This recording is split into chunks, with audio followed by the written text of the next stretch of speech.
আমার অবসরের পরে আমাকে দুর্নীতিবাজ প্রমাণের অপচেষ্টা অত্যন্ত হতাশাব্যঞ্জক এবং দুঃখজনক।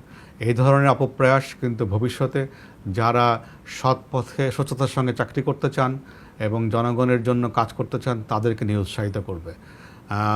কোনো ব্যক্তিগত স্বার্থে বা কোনো ব্যক্তিগত কারণে ক্রোধান্বিত হয়ে এই ধরনের তথ্য পরিবেশন করলে, আক্রমণ করলে কিন্তু জাতি হিসাবে আমরা ক্ষতিগ্রস্ত হব। আমাদেরকে সবসময় ক্ষুদ্র স্বার্থের উপরে বৃহত্তর স্বার্থকে প্রাধান্য দেওয়া উচিত।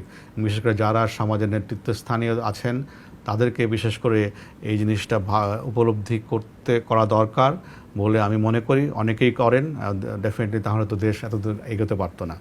এবং তাদের এই উপলব্ধির কারণেই কিন্তু আমরা আজকে অনেক অগ্রগামী হয়েছে জাতি হিসেবে অ্যাজ এ নেশন।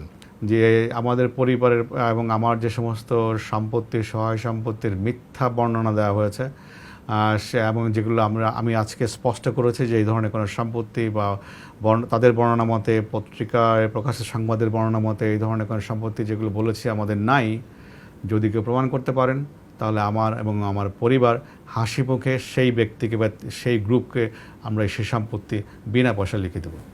আমি মনে করি যে আমার এই বক্তব্য থেকে সকল ধোঁয়াশা এবং কুয়াশা দূরীভূত হবে এবং আমাদের স্পষ্ট অবস্থান আমি মনে করি এর মাধ্যমে আমরা প্রকাশ করতে পেরেছি।